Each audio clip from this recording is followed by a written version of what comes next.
Ces policiers en civil ont été appelés en urgence. Il y a 15 minutes, 2 hommes ont téléphoné au secours. Très vite, les quais de la Garonne à Bordeaux sont en effervescence. Il pourrait s'agir d'une noyade. Une jeune fille qui disait qu'il y avait quelqu'un qui s'était jeté du pont, là, de ce pont. Les vedettes des pompiers espèrent repêcher la victime encore vivante. Ils fouillent les recoins de la berge et guettent fébrilement tout ce qui flotte à la surface.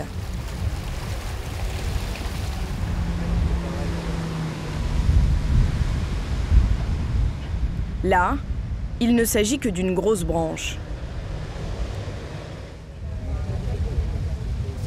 Ce jour-là, pas de cadavre. Il ne s'agissait que d'un canular téléphonique, de mauvais goût.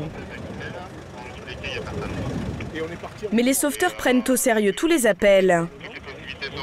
Car ces derniers temps, une série de noyades exceptionnelles défraie la chronique à Bordeaux.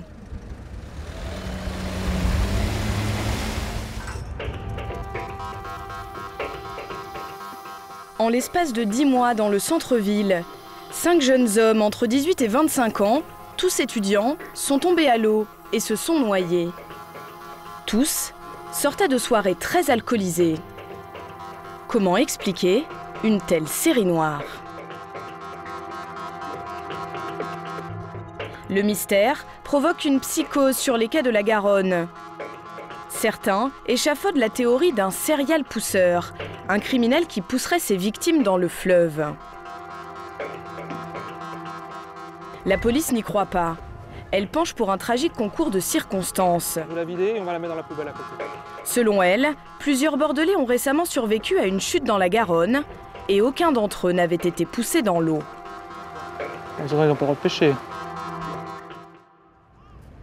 Cet argument ne convainc pas du tout Sylvie et Laurent Zeka. Il y a 3 mois, leur fils s'est noyé dans la Garonne. Laurent est commercial. Sylvie a été officier de police pendant 15 ans, avant d'arrêter de travailler. Et depuis la mort de leur fils Vincent, ils ont décidé de mener l'enquête eux-mêmes. Nous sommes plutôt sur une thèse d'homicide plutôt que d'accidentel. L'accidentel, c'est pour nous inexplicable. Tu filmes là? Ouais. Voici Vincent Zeka sur une vidéo que nous ont fournie ses parents.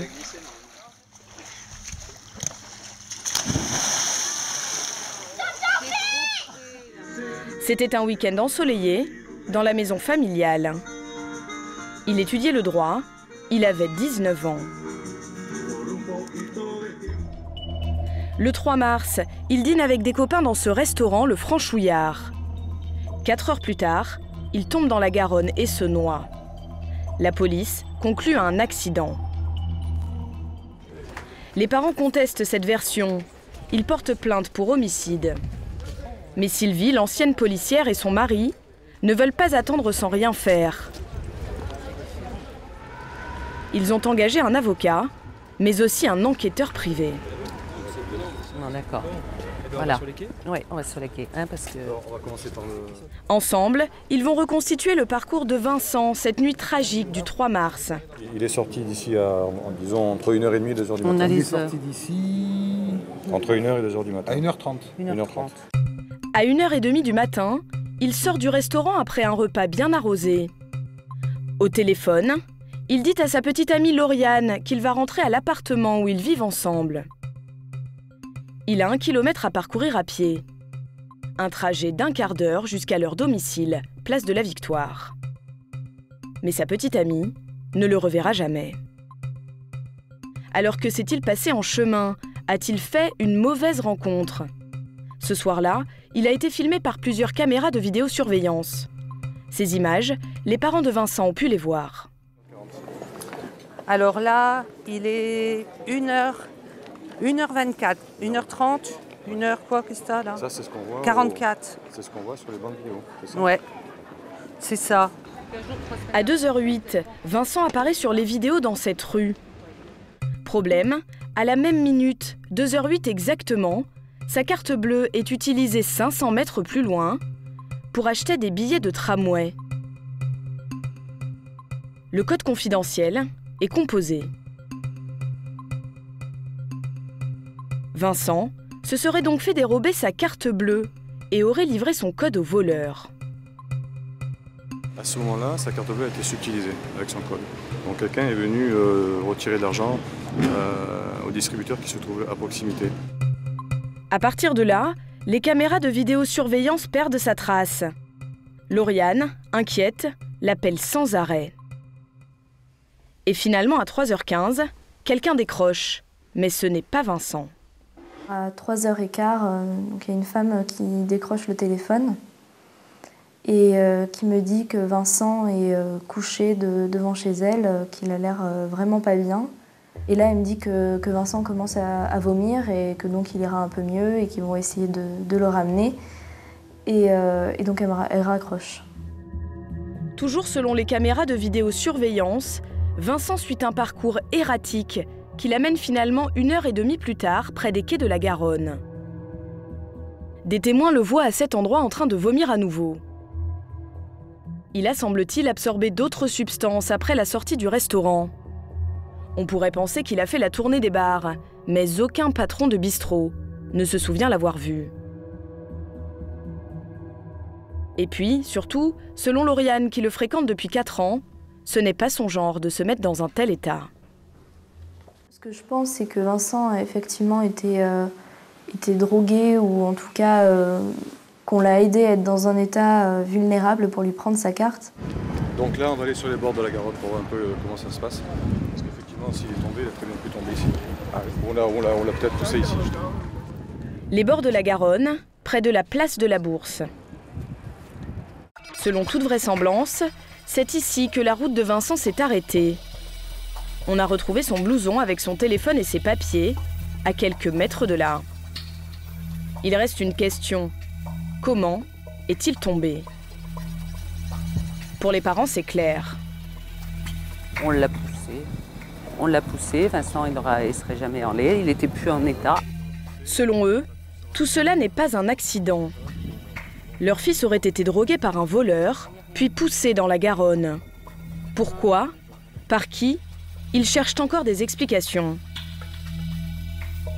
Quelles qu'en soient les causes, pour les 5 familles frappées par ces noyades, la mort d'un jeune est très difficile à accepter. Julien Tessier s'est noyé le 28 avril. Il avait 25 ans.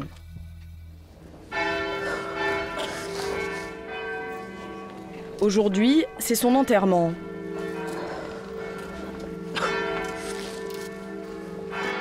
Sa sœur Carole est inconsolable.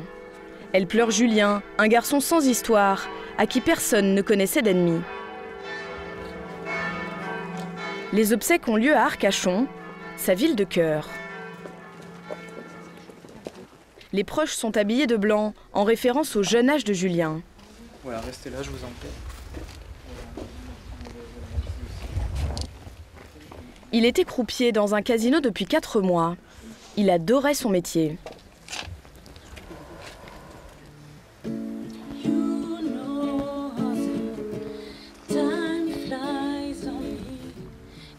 Avant de mourir, Julien sortait d'une soirée où l'alcool coulait à flot. Un ami l'accompagne aux abords de sa voiture. Il le laisse là, à 200 mètres des quais de la Garonne. Plus personne ne le reverra vivant.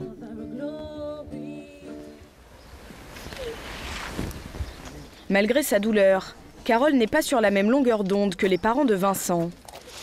Elle n'adhère pas à la théorie du criminel en série qui pousserait les jeunes hommes dans la Garonne. À moins qu'on me prouve le contraire, si vous voulez, c'est vraiment un concours de circonstances, ce sont des coïncidences. Oui, effectivement, ce sont tous de jeunes hommes, oui, ils ont entre 20 et 25 ans ou 27 ans.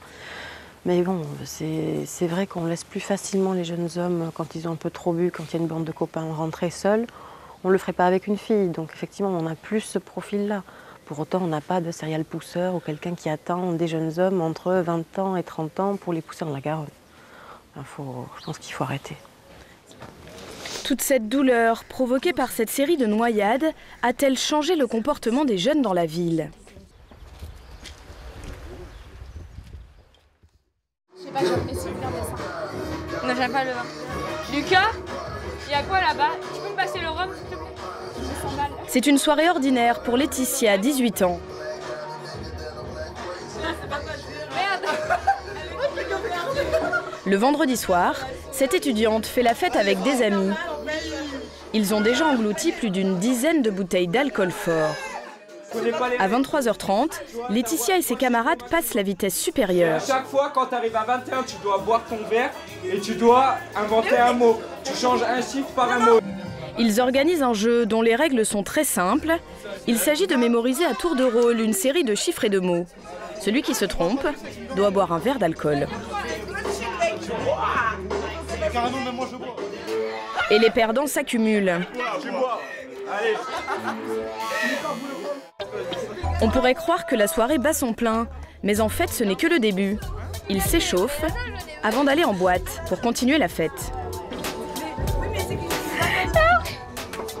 S'ils boivent autant avant de sortir, c'est que l'alcool consommé à domicile est 10 fois moins cher qu'en discothèque. Ça c'est moi qui l'ai ramené, j'ai payé 9 €. Et en boîte 100 €. C'est mieux d'en acheter 10 tout seul quoi. Le but c'est quoi? C'est d'arriver un peu pompette? Joyeux quoi. En fait, l'objectif est d'atteindre l'ivresse le plus vite possible. Il est maintenant 1 h du matin. Direction les boîtes de nuit du centre-ville. Vous n'avez pas peur de sortir après cette série de noyades? Mais comment on est tous ensemble, enfin on est tous regroupés, enfin ça... Mais en ce moment oui un peu, avec toutes les disparitions qu'il y a eu et les... On fait attention, ouais, on y pense. Enfin en fait on traîne pas sur les quais, on va direct en boîte, comme ça on est sûr de pas avoir de problème. Pourtant, beaucoup de jeunes Bordelais continuent à se rassembler sur les quais pour s'amuser et pour boire. Alors, pour éviter une autre noyade, la chasse est ouverte sur les quais de la Garonne. La mairie a créé une brigade spéciale de policiers qu'on appelle les hiboux. Ils traquent les buveurs depuis 3 mois. Vous savez que la consommation d'alcool est interdite sur les quais. Vous pouvez me faire voir votre pack là, je vous prie?